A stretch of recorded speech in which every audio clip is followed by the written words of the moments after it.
Dans une précédente intervention, nous mettions en lumière la supercherie que constitue une fausse médecine, la chromothérapie, qui serait capable, selon ses promoteurs, de guérir à peu près n'importe quoi grâce aux couleurs.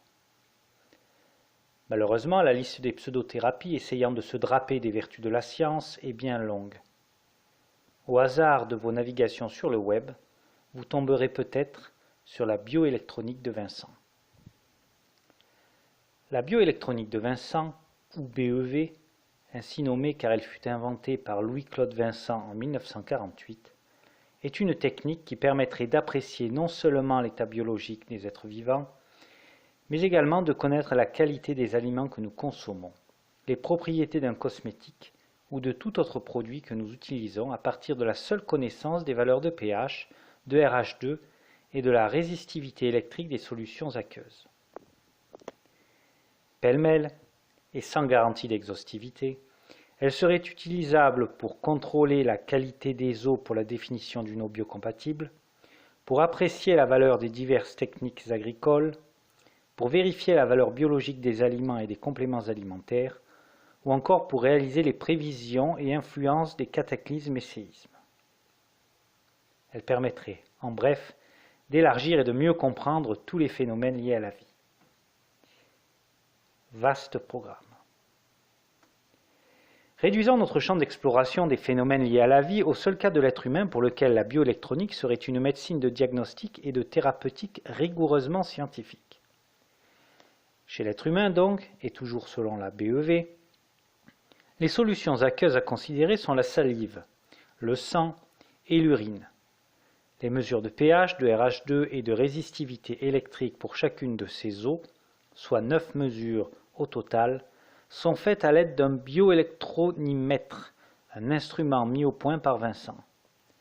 Elles constituent des coordonnées dites phroniques, qui, placées sur ce qu'il conviendrait donc d'appeler un espace triphronique, permettraient d'obtenir un bioélectronigramme.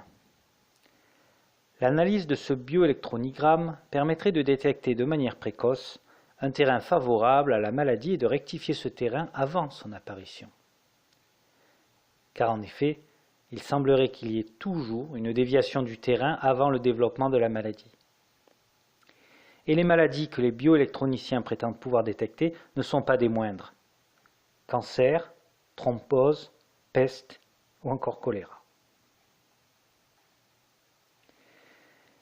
Ce qui frappe de prime abord au sujet de la BEV, c'est son apparente scientificité liée à la mise en avant de paramètres de physico-chimie, en l'occurrence le pH, le RH et la résistivité électrique. Mais très vite, le doute s'installe en voyant la façon dont ces paramètres sont maltraités. Le pH est considéré dans la BEV comme un facteur magnétique, le RH, notion déjà discutable car simple combinaison linéaire du pH et du potentiel redox, serait influencé par la proximité de l'eau qui coule, d'une cascade, de bois, et sert à promouvoir la fable de la mémoire de l'eau.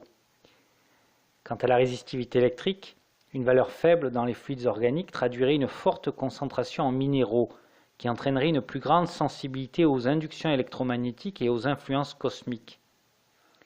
Les dogmes s'alimentant et se validant entre eux, comment ne pas voir ainsi dans une mauvaise résistivité du sang la raison de l'hypersensibilité de certaines personnes aux ondes électromagnétiques? Et une plongée plus profonde dans les méandres de cette théorie nous fait voyager et découvrir toute sa base ésotérique.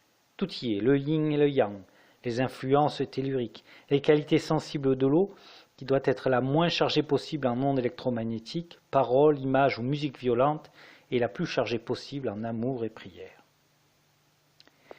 Cette vision holistique, considérant le monde comme un tout indivisible et prétendant l'expliquer par des lois simples et universellement applicables, est très caractéristique des pseudosciences et parvient à attirer des adeptes parce que, comme l'a déjà écrit Philippe Boulanger, les hommes aiment à se soumettre à une métaphysique irréfutable.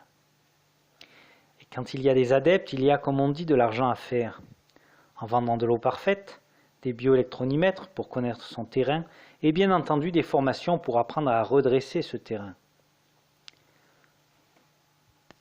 En fin de compte, la BEV, entourée de tout ce folklore ésotérique, pourrait prêter à sourire si on ne lisait pas, parfois, au détour d'une page web, ce genre de conseils que je laisse à votre appréciation. Une semaine avant l'examen, il faut interrompre tout traitement médicamenteux.